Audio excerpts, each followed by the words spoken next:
La Asamblea decidirá el viernes si autoriza o no el procesamiento de la vicepresidenta Verónica Abad por el caso Nene.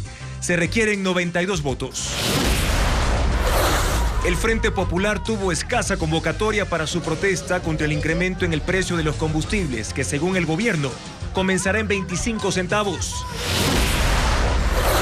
La Fiscalía pide enjuiciar a Fabricio Colón Pico, cabecilla de los Lobos, por intimidación en contra de la fiscal Diana Salazar. La minería ilegal se extiende en el Yutsupino en Napo y amenaza a la población que ve cómo las excavadoras se acercan a sus casas. 5 provincias del país reportaron la caída de ceniza que proviene del volcán Sangay en la Amazonía. El zar de la cocaína del Empalme, alias Boris, y 2 policías que le daban seguridad fueron detenidos en una nueva narcofiesta. 3 barcos de guerra y un submarino nuclear de Rusia llegan a Cuba para realizar ejercicios militares que son vigilados por Estados Unidos. Los exteriores del Congreso argentino se convirtieron en un campo de batalla durante el debate a la ley de las reformas que propone el presidente Javier Milei. 40 personas se resultaron heridas.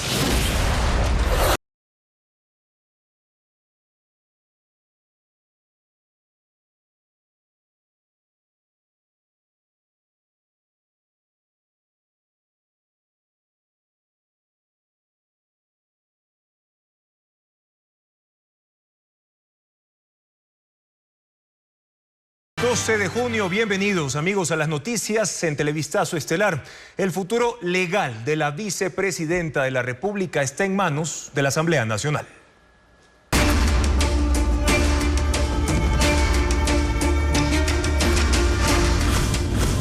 Caso Nene.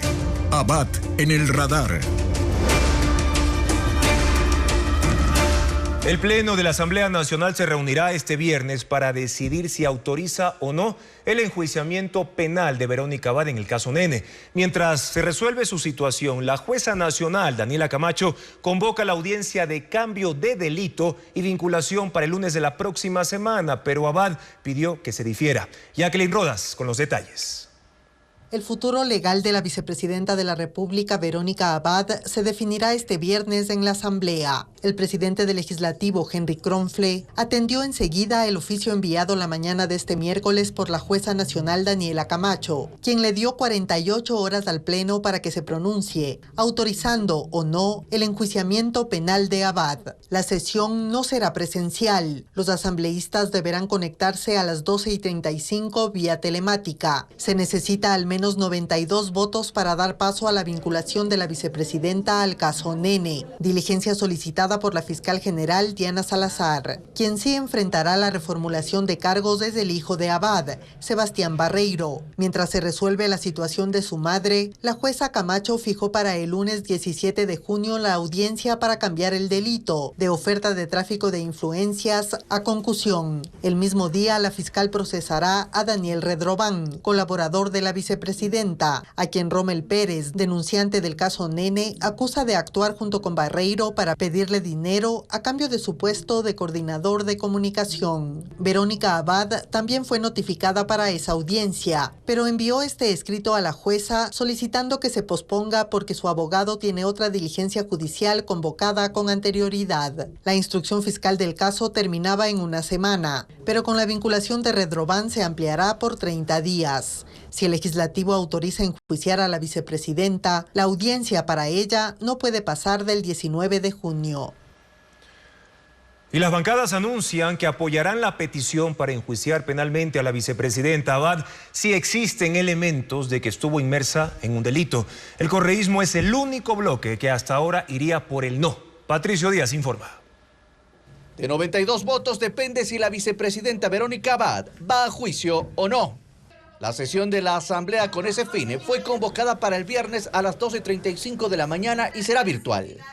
El oficialismo anunció que apoya el pedido de procesarla, pero conseguir los 92 respaldos se pone cuesta arriba para el movimiento de gobierno, porque no contará con los 46 votos del correísmo que ha mostrado distancia con la posibilidad de levantar la inmunidad a Abad.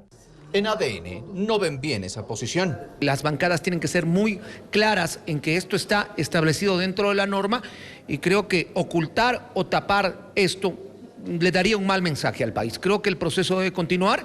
Construye está más abierto a apoyar la autorización. Si es que existen elementos de convicción fuera de toda duda razonable de que la señora vicepresidenta Abad ha estado inmersa en algún tipo de delito en contra de la administración del Estado, debemos dar los votos para levantar su inmunidad. En el Partido Social Cristiano son cautos. Dicen que analizarán minuciosamente los documentos remitidos por la Corte. No podemos dejarnos llevar de presunciones. Tenemos que analizar jurídicamente las condiciones reales que se encuentran al respecto, porque estamos hablando evidentemente de un procedimiento que hay que analizarlo continuo. Las bancadas tendrán reuniones internas este jueves para confirmar la decisión.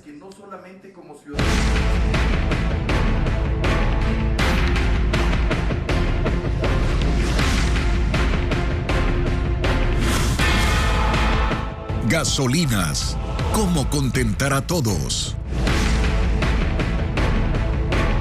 Más de 100.000 transportistas recibirán la compensación una vez que el gobierno cambie el subsidio a las gasolinas extra y Ecopaís por el sistema de estabilización de precios. Por esa vía, el Estado pretende invertir aproximadamente $70 millones al año. Francisco Garcés sigue el tema.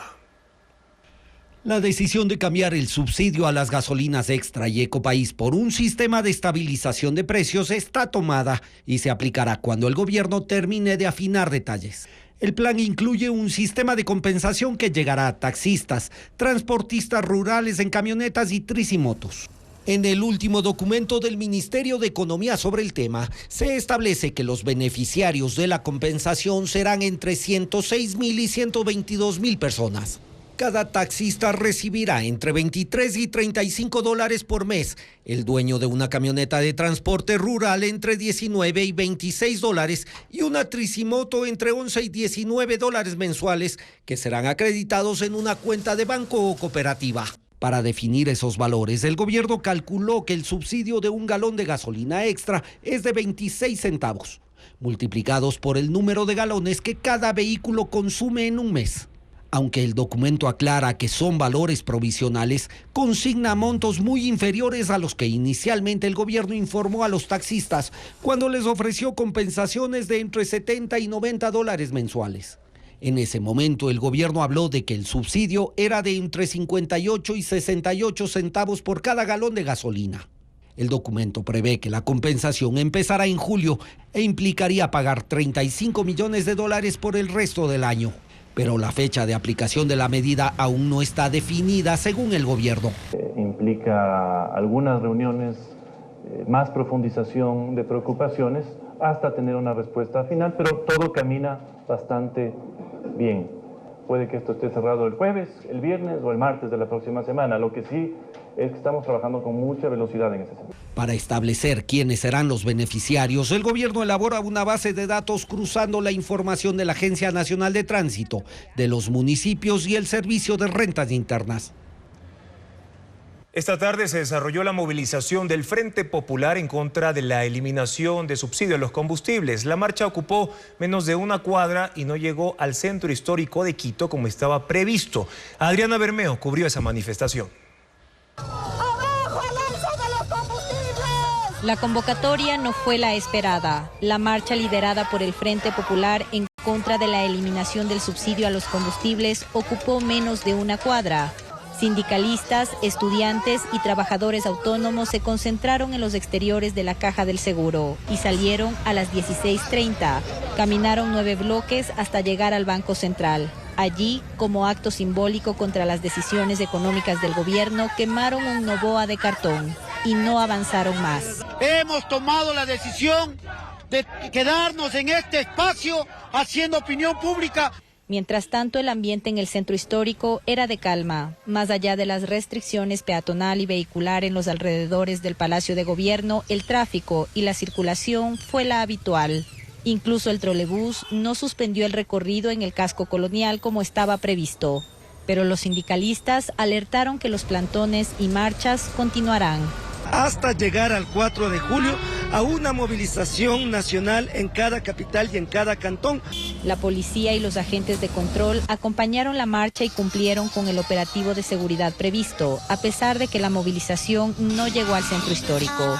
Esta tarde, en 9 provincias se entregaron manifiestos en las gobernaciones, entre ellas Tungurahua, Imbabura, Loja y El Oro. Este jueves habrá concentraciones en Guayas, Manabí, Azuay y Los Ríos. La Fiscalía emitió dictamen acusatorio en contra de Fabricio Colón Pico por el delito de intimidación a la fiscal general Diana Salazar y pidió que sea llamado a juicio. Fabiola Santana con los detalles de la audiencia. Fabricio Colón Pico, cabecilla de Los Lobos, fue acusado de autor del delito de intimidación a la fiscal general Diana Salazar. Ocurrió en la audiencia que se instaló desde las 10:30 de la mañana de manera virtual por temas de seguridad. La fiscal se conectó en calidad de acusadora particular. En la primera parte, la defensa de Colón Pico intentó anular el proceso, alegando deficiencias en la defensa proporcionada por la Defensoría Pública. Pero la jueza de la Unidad Judicial de Carcelén, Catalina Sánchez, declaró válido todo lo actuado. El fiscal sustentó su dictamen acusatorio con 41 elementos de convicción, entre ellos las pericias a los mensajes de amenazas enviados a Salazar mediante la aplicación de WhatsApp. Consta un video en el que unos encapuchados advirtieron a la fiscal con matar a su hija y a ella. Según el cotejamiento de voz, se trataba de Colón Pico. La jueza Sánchez deberá evaluar los pedidos y resolver si lo llama o no a juicio. Un juez rechazó la recusación que presentó el ex vicepresidente de la República, Jorge Glass, contra el magistrado Julio César Inga por enemistad manifiesta en el caso Reconstrucción de Manabí. Valeria Navarro con los detalles de la decisión.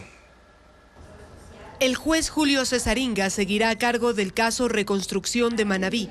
Este miércoles en la Corte Nacional de Justicia, el juez Felipe Córdoba rechazó por falta de pruebas la denuncia por enemistad manifiesta que el ex vicepresidente Jorge Glass presentó en contra del magistrado Julio César Inga. Desde las 10 de la mañana se desarrolló la audiencia.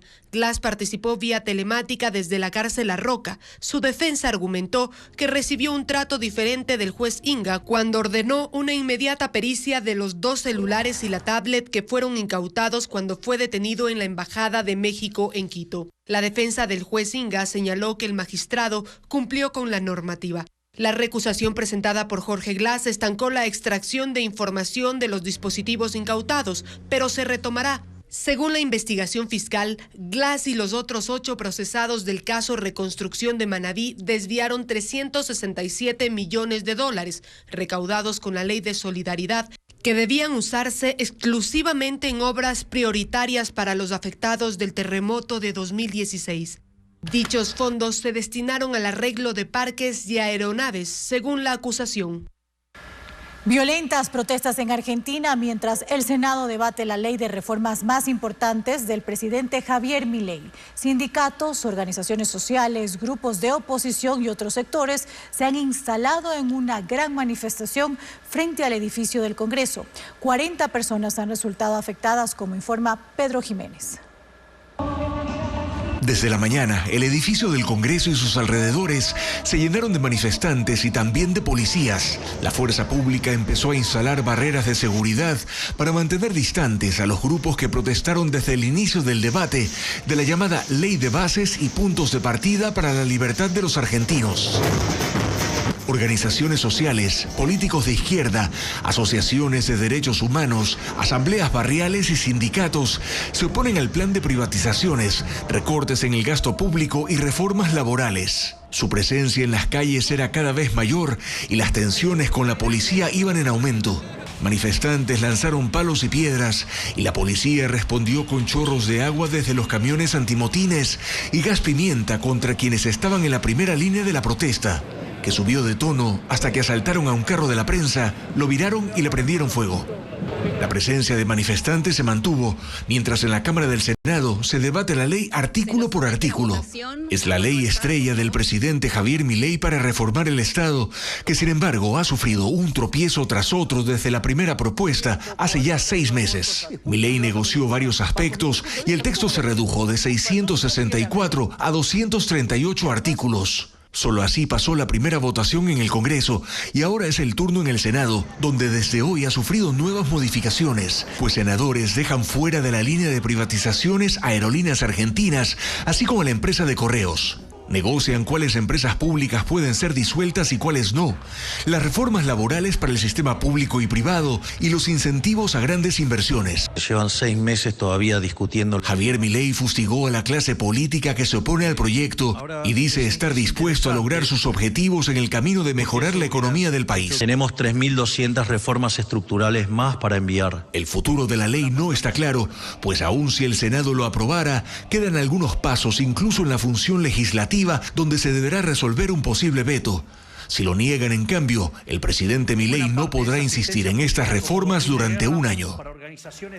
Barcos de guerra de Rusia, incluido un submarino nuclear, llegan a Cuba después de una serie de ejercicios militares en el Atlántico.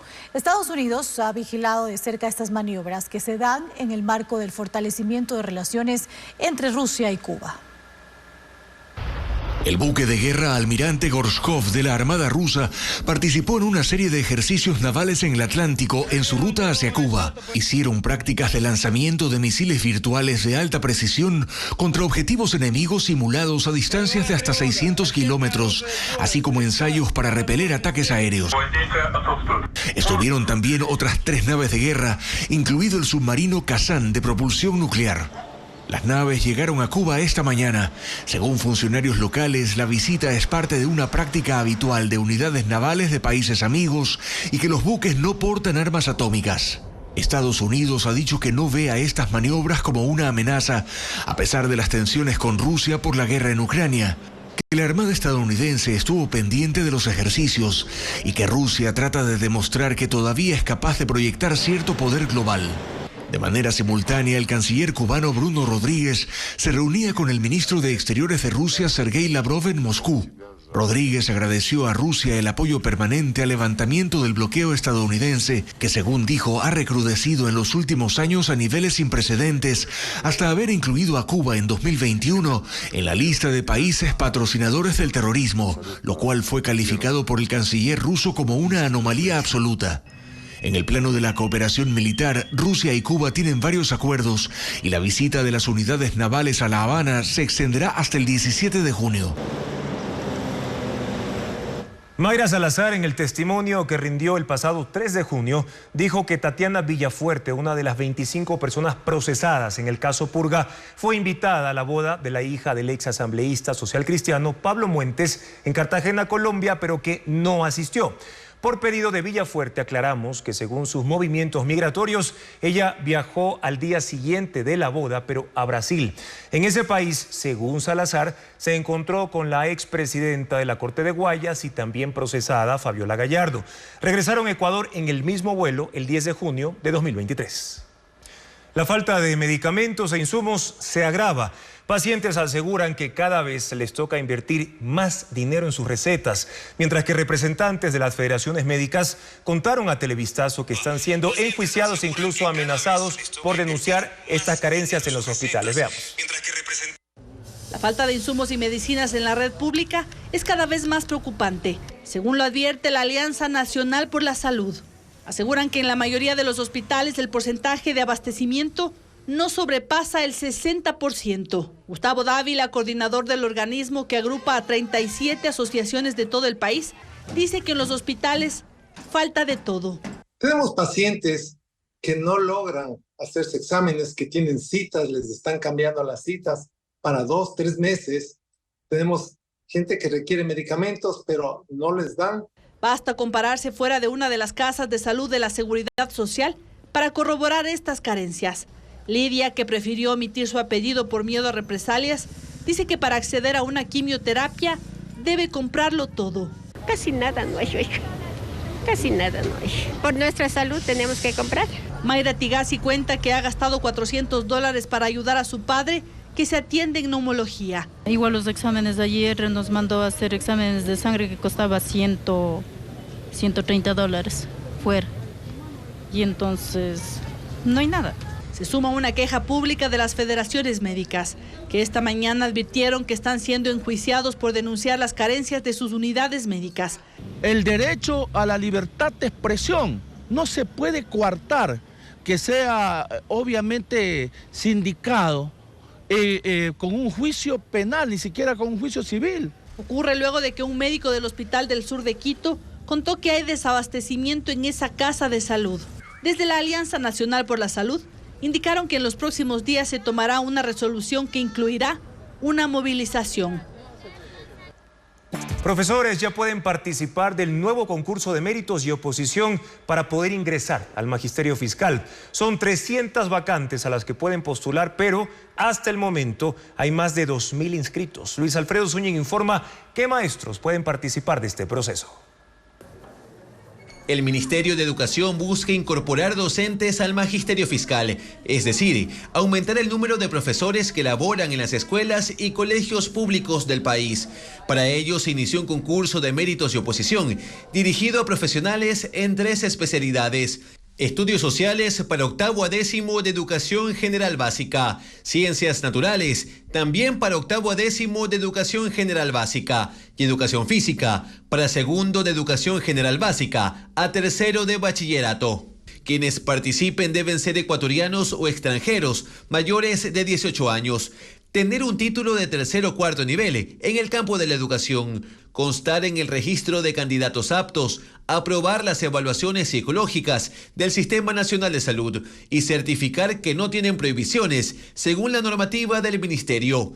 Este proceso se hace por medio del portal web de la Cartera de Estado y consta de 7 fases. La primera es la de registro y postulación, que se extiende hasta el 18 de junio. A los ganadores se los conocerá durante las 2 últimas semanas de este mes. Hay 300 vacantes en el Ministerio, 67 para ciencias naturales, 90 para estudios sociales y 143 para educación física. Los profesores serán asignados a 225 establecimientos públicos en 23 provincias. Hasta el momento se han inscrito 2.383 docentes que pueden postular hasta por 5 plazas. Una de las más demandadas es la de educación física de la unidad educativa Consejo Provincial de Pichincha en Quito. Hay una vacante y existen 179 aspirantes. Aún no arranca la instalación del puente Begley en la Troncal, provincia de Cañar, tras el colapso de la estructura en abril pasado. Ante los reclamos del municipio, el Ministerio de Transporte y Obras Públicas anunció que estará listo en menos de 3 semanas. A la par, la vía Imbabura-San Lorenzo tiene 2 años y medio afectada y sin una solución definitiva.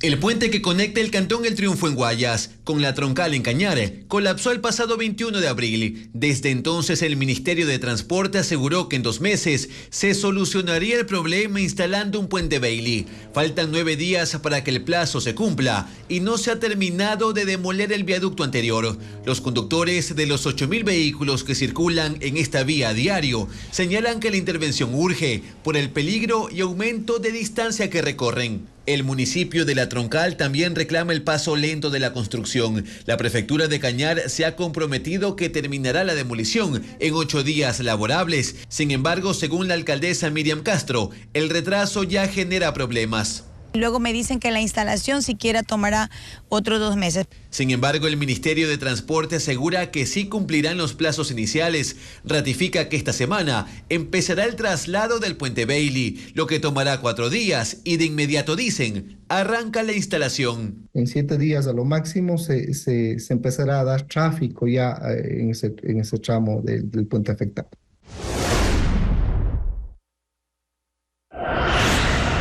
La vía Ibarra-San Lorenzo está afectada en el kilómetro 114, sector Guadual, desde diciembre de 2021 y hasta hoy no tiene una solución. Gran parte de la carretera se perdió por un deslave y aún se ve así, poniendo en peligro a los conductores. El Ministerio de Transporte contrató una empresa privada para rehabilitar el tramo, incluyendo la instalación de un puente, que nunca ocurrió.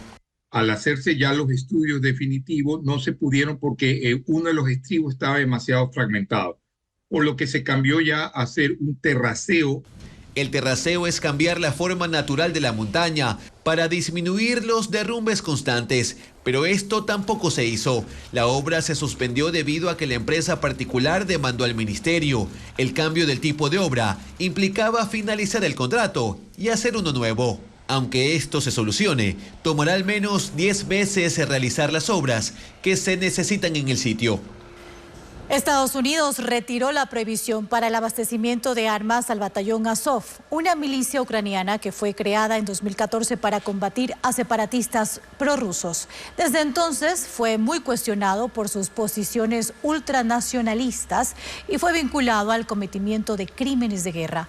Ahora el batallón Azov se ha incorporado al ejército de Kiev y es vital en los combates en el sur, por lo que la administración de Biden considera que esa brigada puede recibir armas estadounidenses para reforzar la defensa de Ucrania.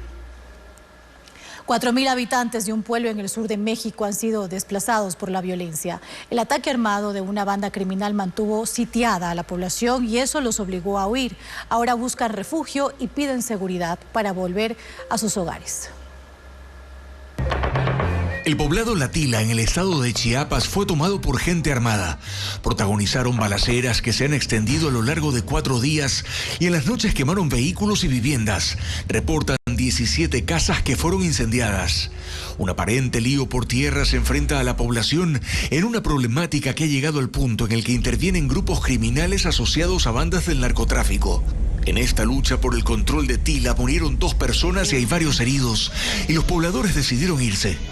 4.000 personas han dejado la ciudad, se fueron en camionetas, patrullas y vehículos particulares hacia otros municipios. Dicen que la intervención de los órganos de seguridad del Estado no les da tranquilidad.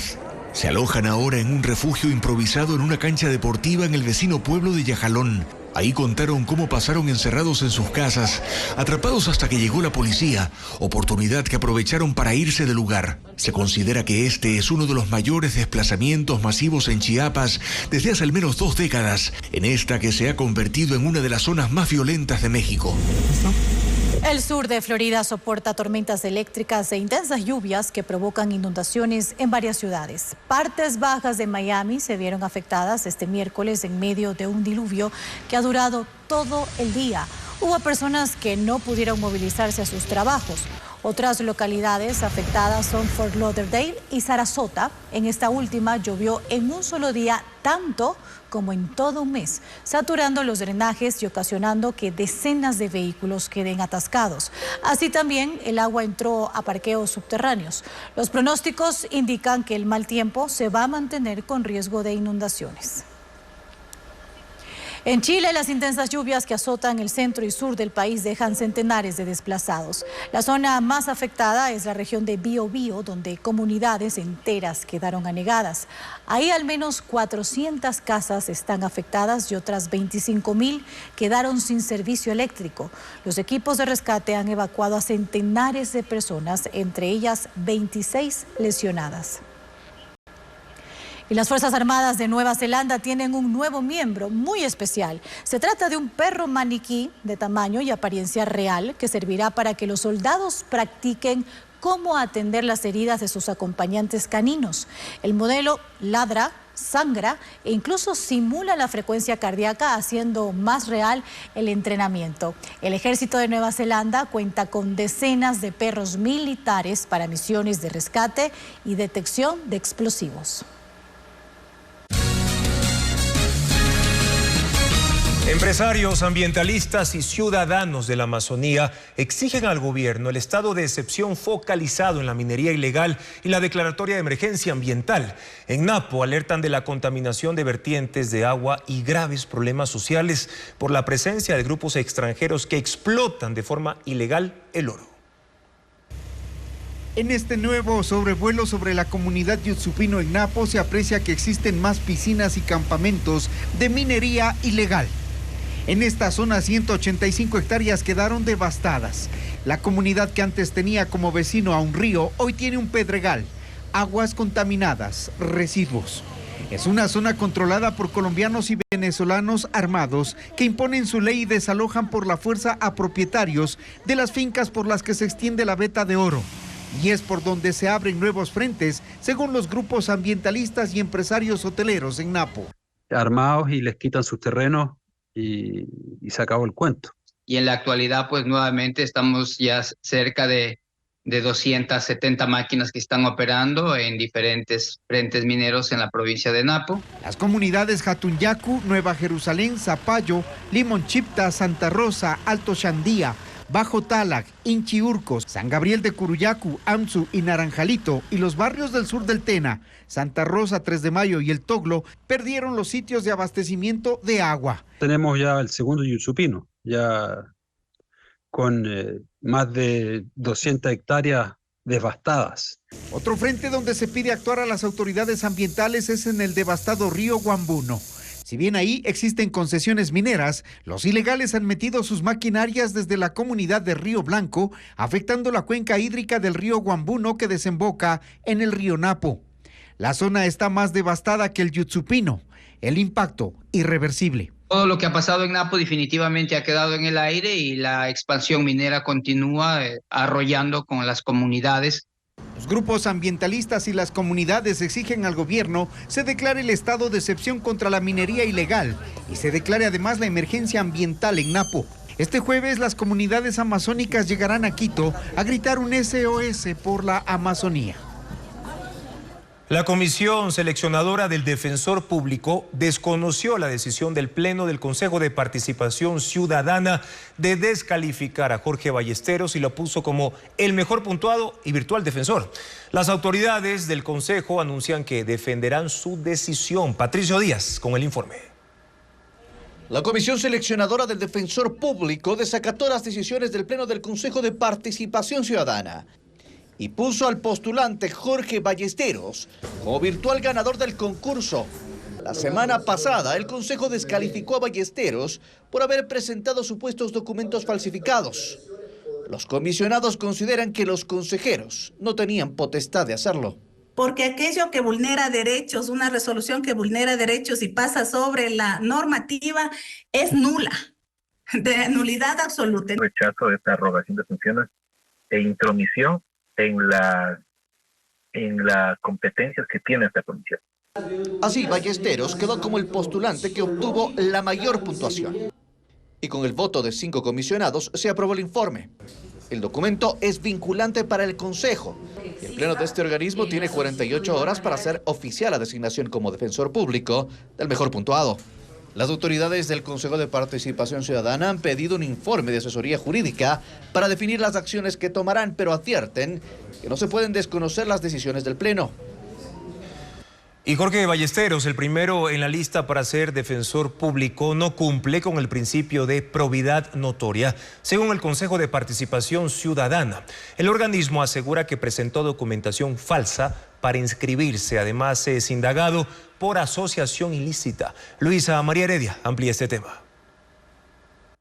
Jorge Ballesteros, el virtual ganador del concurso para la designación del nuevo defensor público, fue descalificado por el Consejo de Participación Ciudadana y Control Social el pasado 3 de junio. La decisión, según el organismo, se basó en un análisis jurídico que evidencia la transgresión del principio de probidad notoria, uno de los requisitos obligatorios que debe ser acreditado por los consejeros. El CPCCS asegura que Ballesteros presentó documentos falsos al inscribirse. Se trata de certificados que acreditan parte de lo detallado en su hoja de vida, aunque no especifica cuáles. La acusación fue desmentida por Ballesteros, que envió una declaración juramentada por el presidente de una fundación al Pleno, en la que se refería a la labor social que hace, pero eso no revirtió su descalificación. Ballesteros, que quedó en el tercer puesto del concurso, es investigado por Fiscalía por el delito de asociación ilícita en el marco de la realización del concurso. En abril rindió versión como parte de la indagación previa. En este caso se involucra también a los postulantes que quedaron en primer y segundo lugar, Daniel Frías y Byron Guillén, que ya están fuera del proceso de selección. Además, Ballesteros fue impugnado por un ciudadano debido a la existencia de un expediente abierto por fraude procesal, que consta en el archivo de la Fiscalía de Babahoyo y deriva de su gestión como fiscal provincial de Los Ríos, en la época del correísmo. El gobierno de Estados Unidos, por su parte, hace poco resolvió retirarle la visa, aunque Ballesteros asegura no haber recibido la notificación.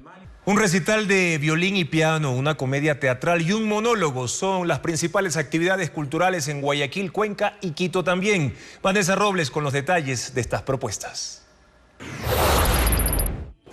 Así que usted es la banda de mi mujer. Él mismo lo presentó mi esposo. ¿Y por qué lo traes a la casa? ¿A dónde más lo voy? Cambalache es la comedia teatral interpretada por Gabriel Garzón, Marcelo Gálvez y Pamela Palacios, que se presentará en Toledo Teatro de Urdesa en Guayaquil. La historia gira en torno a un matrimonio que, para salir de la rutina, acepta tener otras parejas a tal punto que la mujer invita a su amante a cenar en su casa. Esto generará una confusa situación en el invitado, que buscará la forma de librarse de esta pareja abierta. Las funciones serán este 14 y 15 de junio a las 9:30 de la noche. Un recital de violín y piano a cargo de los músicos Santi Abril y Amparo Menéndez Carrión se realizará este jueves 13 de junio en la Casa de la Música en Quito. La sonata número 12 del italiano Giovanni Pergolesi, la número 5 de Beethoven y el nostálgico tango de Chrysler son parte del repertorio. El concierto durará 1 hora y media. Hay noche inmensa de perfil seguro. Mémora es la propuesta escénica de la Casa de la Cultura en Cuenca, que rinde homenaje al artista Federico García Lorca, asesinado durante la Guerra Civil Española y cuyo cadáver nunca fue encontrado. La obra, interpretada por Pilar Tordera, será en la Sala Alfonso Carrasco a las 7:30 de la noche, hasta el 14 de junio. La calle es para gente. El Instituto Geofísico emitió una alerta por ceniza que está expulsando el volcán Sangay. Se trata de columnas de polvo volcánico que cubrieron 5 provincias y que se mezcló con ligeras lluvias. Diego Cuenca con la lista de las ciudades donde ocurrió el fenómeno.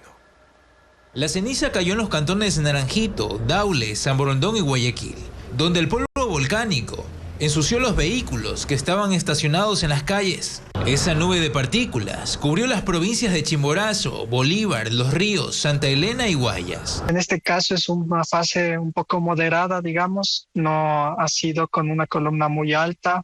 Sin embargo, como es de manera continua, esto ha hecho que la ceniza llegue tan lejos, ¿no? Aunque la caída de ceniza es leve, el Cuerpo de Bomberos y la Secretaría de Gestión de Riesgos recomendaron a los habitantes usar mascarilla, gafas protectoras y cerrar las puertas y ventanas. Televistazo conoció que al menos una unidad educativa particular del norte de Guayaquil suspendió actividades extracurriculares debido a la ceniza en el ambiente. En general la ceniza es peligrosa porque recordemos que esto es vidrio volcánico, entonces cuando uno lo ve en microscopio va a ver que son como pequeñas agujitas o con formas muy angulares que pueden ser perjudiciales, sobre todo si caen en los ojos. El monitoreo del volcán se mantiene y según las autoridades del Instituto Geofísico, la caída del polvo volcánico podría permanecer durante las próximas horas. Y hasta el momento las operaciones en el aeropuerto de Guayaquil se realizan con normalidad.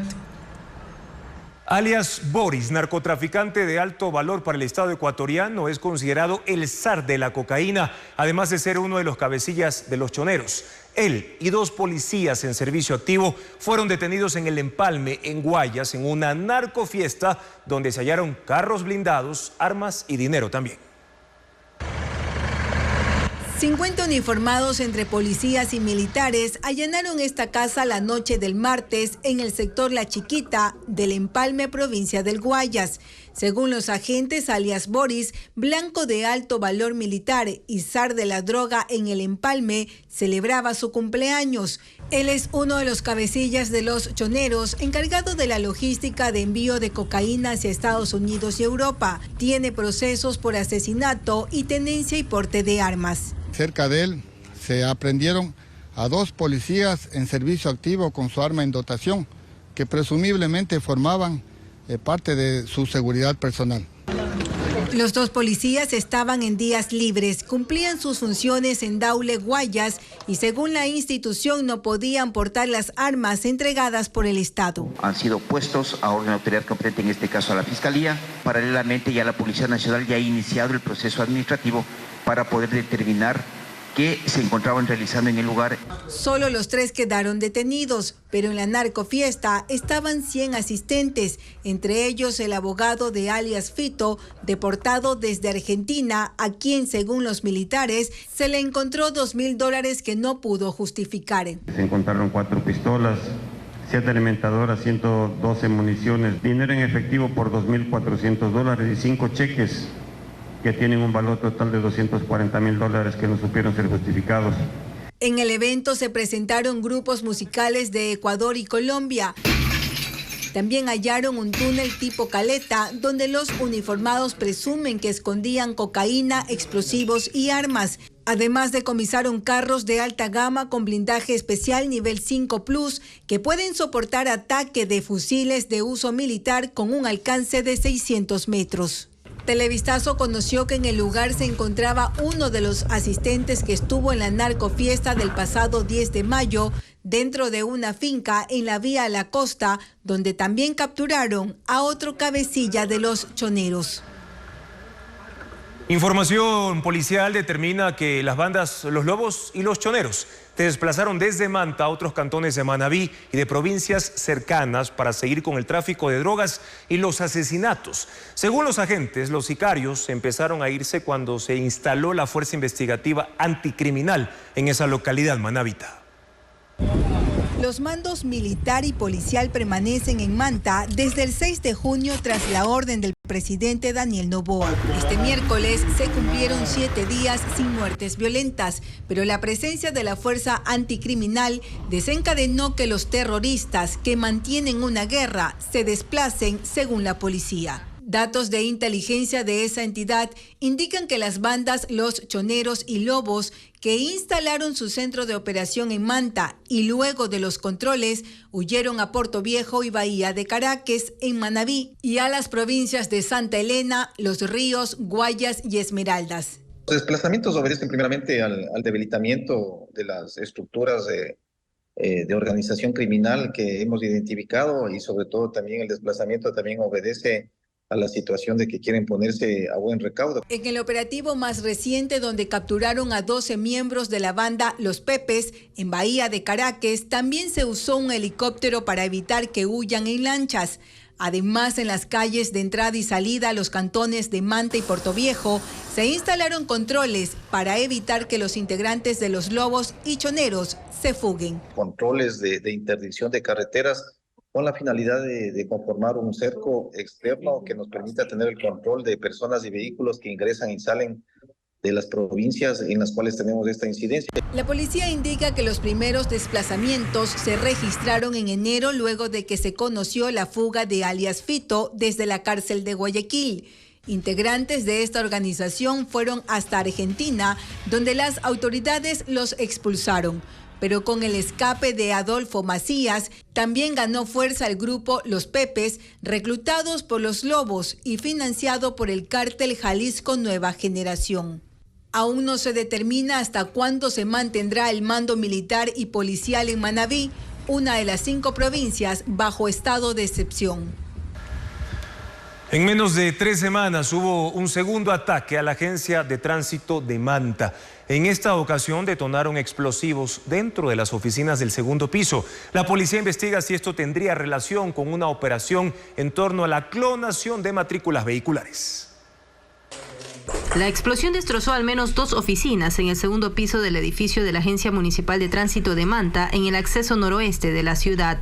De acuerdo al reporte policial, alrededor de las 3 de la madrugada de este miércoles, delincuentes irrumpieron en el sitio, robaron equipos electrónicos y colocaron explosivos en el área de citaciones, donde luego se produjo una detonación. Se hicieron el levantamiento de varios indicios, específicamente mechas de seguridad, una batería de motocicleta, en donde presuntamente el móvil de estas personas que ingresaron era el de obtener información general con respecto al tema de la matriculación de los vehículos. No hubo heridos. Según Freddy Zarzosa, director general de investigaciones de la Policía Nacional, se investiga si este ataque tiene relación con una reciente operación en Bahía de Caracas, norte de Manabí, donde hallaron un vehículo que portaba un número de matrícula y chasis de un carro diferente legalizado en otra provincia. Policía. No es la primera vez que ocurre un ataque en la agencia. El pasado 19 de mayo, sicarios ingresaron al patio y asesinaron a un agente, crimen que se sumó a una lista de 10 funcionarios de la dependencia acribillados en los últimos 2 años.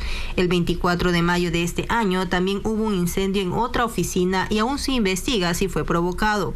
Por ahora, la atención al público en la agencia de tránsito se limita a consultas sobre trámites y revisión vehicular. Así lo comunicó la institución en sus redes sociales. Malos olores se perciben alrededor de las instalaciones del Laboratorio de Ciencias Forenses y Medicina Legal de Guayaquil. Trabajadores y residentes señalan que provienen de los contenedores que almacenan más de 200 cuerpos. María Belén Goncalves describe detalles de lo que sucede.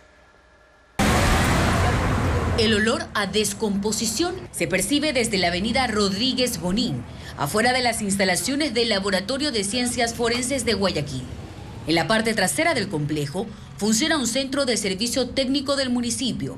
Los obreros que trabajan allí denuncian que el hedor proviene de los contenedores, supuestamente climatizados, donde se guardan los cadáveres no identificados. Cuando entran para abrir los cuerpos salen esos olores. Entonces la gente que está ahí no puede trabajar, hay que esperar un tiempo prudente. Cuando hace un sol tremendo, eso es insoportable. Los residentes de la Ciudadela Girasol, ubicada junto al centro forense, también sufren las consecuencias. Apesta, sí se da cuenta que la cosa está apestando, está saliendo un mal olor. Una fuente de criminalística de la policía reveló a Televistazo que hay 3 contenedores en el sitio. Uno de ellos se dañó hace casi 2 meses y los cuerpos que estaban allí fueron pasados a un segundo contenedor, el cual se averió hace 5 días. El otro sí funciona, pero está con más de 100 cadáveres. Según información de la policía, solo en la última semana, más de 40 cuerpos han sido recogidos en Guayaquil. Y mientras la acumulación de restos aumenta, también se convierte en un problema de insalubridad que ya no solo afecta a los familiares de los fallecidos, sino a toda la comunidad que trabaja y habita en los alrededores del centro forense y del que ninguna autoridad da una respuesta. El Servicio Nacional de Medicina Legal reconoció en un comunicado que 2 contenedores se dañaron y lo atribuyen a las variaciones eléctricas. Añaden el texto que el 8 de junio se puso en marcha un contenedor que presentaba fallas y que ahora está en funcionamiento, aunque no precisa cuántos están operando actualmente. La institución informa además que debido al incremento de la violencia criminal existe un mayor número de cadáveres que no han sido identificados ni retirados por sus familiares. Y el gobierno dejó de hablar de eliminar el subsidio a los combustibles y propone un sistema de estabilización de precios. El mecanismo implica subir el costo de las gasolinas y equipararlo de forma paulatina al precio internacional de los combustibles. Francisco Garcés explica cómo se ejecutará este mecanismo. El gobierno cambió su discurso. No habla de la eliminación del subsidio de las gasolinas Extra y Ecopaís y en su lugar plantea un sistema de estabilización de precio. Más allá del cambio de términos, el efecto será el mismo, el incremento del precio de esos combustibles. El mecanismo empieza con equiparar el precio de venta de las gasolinas con el que se vende en el mercado internacional. Si la decisión se aplicara hoy, la gasolina Extra subiría a 25 centavos y se vendería en $2.72 el galón. Y la gasolina Ecopaís subiría a 30 centavos y su precio de venta sería de $2.77 por cada galón. Una vez hecho ese incremento, se aplicará el sistema de estabilización de precios o bandas de entre el 5 y 10% en caso de que se produzcan fluctuaciones abruptas a escala internacional. Aún no hay fecha para su aplicación. Eso dependerá del funcionamiento de las mesas de diálogo entre el gobierno y los transportistas. Con la medida propuesta, el gobierno plantea generar un ahorro anual estimado en cerca de $400 millones. El Buró de Crédito ya cuenta con la información de la deuda de afiliados y jubilados del BIES. Ocurre luego de la recomendación del Fondo Monetario Internacional al Banco de la Seguridad Social en su programa de evaluación al servicio financiero en el país. Pero, ¿qué implicaciones tiene esto para los asegurados? Se lo explicamos a continuación. La información de las deudas de afiliados y asegurados del Instituto Ecuatoriano de Seguridad Social ya cuenta para la evaluación de los puntajes que hacen los burós de crédito. El score crediticio es el puntaje que los acreedores utilizan para saber qué tan probable es que alguien cumpla o incumpla con los pagos de un préstamo. Jordán Moreno, director de riesgos operativos del BIES, explica las ventajas de que se incluya esta información para los afiliados. Esto ayuda en forma positiva a que muchos de los clientes que no estaban bancarizados, hoy ya están bancarizados y están en el radar de muchos de los bancos que están ofreciendo otros productos y servicios de crédito. Dice que era importante que se conozcan los datos del banco más grande del país y que cuando una persona no está dentro del sistema del buró, es más complicado que acceda a un préstamo. El momento que tengo más operaciones, por ejemplo, si usted hace un quirografario, ese quirografario está al día, entonces ya tiene una operación que está al día y que le ayuda a decir que usted es tiene un buen comportamiento crediticio. También ocurre lo contrario, pues si un asegurado no está al día en sus pagos, esto perjudica su puntuación, que va desde 1 a 999 puntos dependiendo del cálculo de cada buró. El Fondo Monetario Internacional hizo la recomendación en septiembre del año pasado y hace pocos días aplaudió la decisión de transparentar estas cifras para mejorar la estabilidad del sector financiero. El monto de la deuda que se incluyó para el cálculo del score de crédito de la Seguridad Social es de $12.600.000, que corresponde a las deudas de 1.600.000 afiliados y jubilados. La sede de Pachacutic en Quito enfrenta un proceso de embargo por una deuda cercana a los $800.000. La organización presentó recursos para no perder el inmueble. Diego Puente precisa por qué llegaron a ese nivel de endeudamiento. El movimiento Pachacutic enfrenta un proceso de embargo de su sede en Quito. Se trata de este edificio de 3 pisos, conocido como la Casa del Arco Iris, ubicado en la calle Lugo y Pasaje 1, en el barrio La Vicentina, en el centro norte de Quito. Según el coordinador del movimiento, Guillermo Churuchumbi, la posible pérdida del predio se debe a procesos iniciados por una millonaria deuda. He recibido con deudas cerca o más de $800.000.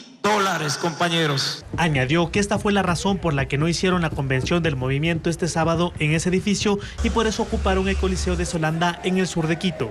El subcoordinador de la organización, Rómulo Acachu, contó a Televistazo que el incumplimiento de los pagos iniciaron en 2016 con Fanny Campos como coordinadora y aumentaron en la administración de Marlon Santi. Son deudas en el Servicio de Rentas Internas, el Instituto Ecuatoriano de Seguridad Social y también proveedores. Cecilia Velázquez, quien ocupó la subcoordinación en la época de Santi, indicó que durante su gestión no hubo procesos de embargo a la sede. Han quedado todos los bienes del movimiento Pachacutic quedaron libres. Nada de embargos ni hipotecas. Sobre la deuda señaló que su gestión ya recibió haberes por $400.000. El exasambleísta de la Revolución Ciudadana, Ronnie Aliaga, seguirá en calidad de prófugo luego de que un tribunal de la Corte Nacional de Justicia ratificó la orden de prisión preventiva en su contra y de otros procesados involucrados en el caso Metástasis. Fabiola Santana actualiza este tema. Un tribunal de la Corte Nacional de Justicia rechazó el recurso de apelación a la prisión preventiva presentado por el ex asambleísta de la Revolución Ciudadana Ronnie Aliaga y otros 6 procesados por el caso Metástasis. Con ello, el ex legislador seguirá prófugo de la justicia ecuatoriana. Lo último que se supo de él es que estuvo en Venezuela. Según la Fiscalía, Aliaga es parte de una trama de delincuencia organizada en la que es señalada como el ruso y tenía relación con el narcotraficante asesinado Leandro Norero y Javier Jordán. Este miércoles, el tribunal encabezado por el juez Vinicio Rodríguez ratificó que los elementos presentados por Fiscalía justifican la prisión preventiva. Los jueces también ratificaron la orden de prisión del ex juez Santiago Zumba y otros operadores de Norero, Cristian Romero, Javier Novillo, Carlos Mendoza y Marcelo Loaiza. Además, declararon el abandono del recurso de apelación de Daniel Salcedo, Javier Jordán, Emerson Curipayo y Fabián Campuzano. Esta noche, la Fiscalía informó que la jueza Catalina Sánchez dictó llamamiento a juicio a Fabricio Colón Pico en calidad de autor directo del delito de intimidación en contra de la fiscal Diana Salazar. Según la Fiscalía, él profirió amenazas de muerte en contra de la funcionaria y también de su hija. Colón Pico es cabecilla de la banda de los Lobos. El expresidente de la Judicatura, Wilman Terán, acudió sorpresivamente a la Asamblea Nacional para participar de una de las etapas iniciales del juicio político que se sigue en su contra y a otros exvocales del organismo. El exfuncionario había pedido que se suspenda el juicio por problemas de ansiedad y depresión. Patricio Díaz con más detalles. El expresidente de la Judicatura, Wilman Terán, estuvo en la Asamblea. Tenía un fuerte resguardo policial. Incluso no se permitió el acceso a la prensa a la sesión de la Comisión de Fiscalización a la que acudió. Únicamente el medio legislativo pudo permanecer. El exfuncionario llegó a Quito desde la cárcel de La Roca, donde está interno. La mesa se reunió para aprobar el cronograma en el que se analizarán las pruebas y se recibirán testimonios en el juicio político que se sigue por incumplimiento de funciones a Terán y los ex consejeros de la Judicatura, Javier Muñoz, también detenido, y Maribel Barreno. En la cita se leyó un pedido de la defensa de Terán para que se suspenda el juicio político por las condiciones psicológicas que asegura atraviesan la cárcel de La Roca, ansiedad y depresión. No tengo ningún temor ni cobardía, pero a mi lado izquierdo tengo un sentenciado por 34 años, sicariato. A mi lado derecho, otro sentenciado de 34 años. Soy el único procesado en ese pabellón. Es decir, no hay un distingo. Terán luego retiró el pedido. Sin embargo, el presidente encargado de la mesa informó que se consultó a la Procuraduría sobre la solicitud, pero esta dijo que solo por un embarazo o por una enfermedad crónica se puede suspender el proceso. El expresidente de la Judicatura pidió además participar presencialmente de todas las sesiones que tengan que ver con el juicio político en su contra. Aquí el SNAI tiene un rol primordial, tiene que dar todas las garantías para que eso ocurra. De hecho, tener todas las garantías significa parte del debido proceso. La sesión se suspendió debido a que el interpelante Jorge Peñafiel presentó nuevas pruebas que tenían que ser digitalizadas y remitidas a los acusados. Recordemos que el juicio político se presentó en diciembre, cuando no se conocía precisamente el involucramiento del señor Terán, de Javier Muñoz y de Maribel Barreno en los casos que vinieron después. A la sesión también acudió Maribel Barreno.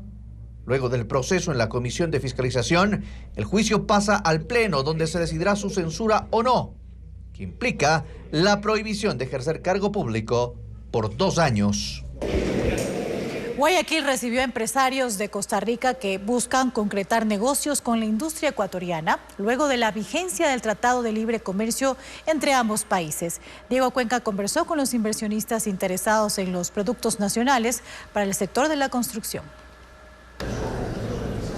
La primera delegación comercial de Costa Rica, conformada por empresarios de 9 compañías, llegó a Guayaquil para concretar negocios con industriales ecuatorianos. De cara al acuerdo comercial entre Ecuador y Costa Rica, que ya fue ratificado por la Asamblea de ese país y del cual solo falta la firma del presidente, quieren introducir sus productos. Costa Rica el año pasado exportó 77 millones de dólares a Ecuador y nuestra expectativa es que esto vaya en crecimiento año con año. Como le digo, con la entrada del Tratado de Libre Comercio, muchos de los productos van a entrar en 0 arancel, pero otros tendrán desgravaciones de 5, 10 y 15 años. Pero también hay posibilidades de compra de productos ecuatorianos. Por ejemplo, una fábrica de puertas y ventanas se interesó en importar vidrio producido en Guayaquil. Actualmente, esa compañía adquiere hasta 24 contenedores del material por año. A otros países latinoamericanos quiere incluir a Ecuador en sus inversiones anuales, inicialmente por $500,000. Viendo las facilidades que tiene Guayaquil o Ecuador con el puerto de Guayaquil, nos motiva montones para todo lo que puede ser el tránsito y es un precio más bajo. La agroindustria costarricense también quiere colocar sus insumos agrícolas para proteger plagas y enfermedades en los cultivos de arroz, cacao y banano. Aunque todavía no concretan una negociación, ya enviaron muestras de esos productos. Y poder encontrar aliados que quieran distribuir nuestros productos y que entonces puedan tener nuevas opciones y tecnologías de punta, ¿verdad?, sostenibles en todo lo que es el agro de Ecuador. 56% de las compañías que actualmente exportan desde Ecuador a Costa Rica son microempresas. Hoy ofertaron sus productos a la delegación costarricense en el marco de la Feria Expo Industria. La tecnología permite a las personas llegar a los libros de distintas formas. Una de ellas son los podcasts. Pero, ¿cómo aporta este formato al aprendizaje? Valeria Navarro explica las ventajas de esta nueva tendencia que ha tomado fuerza sobre todo en los niños y adolescentes. Además, como buen romántico, era un tipo un tanto revolucionario. De los libros al podcast es la nueva tendencia de quienes aman la literatura. Una serie de episodios se graban en audio y se transmiten en distintas plataformas digitales. El mundo era tan reciente que muchas cosas carecían de nombre. Quienes se dedican a leer libros para que otras personas puedan escucharlo lo consideran como una herramienta para difundir más el conocimiento. También es conocido por su asociación con otros escritores contemporáneos. En la Feria del Libro que se realiza en el Centro de Convenciones Bicentenario, participó este miércoles Gloria Susana Esquivel, escritora y poeta colombiana, que ha decidido apostar por este formato de contar historias. Para mí ha sido una plataforma de difusión de mi trabajo, como que las personas llegan al podcast por recomendaciones, porque es mucho más masivo y luego van a los libros después de escuchar. Los podcasts son gratis y una herramienta para involucrar a los más pequeños al mundo de la lectura.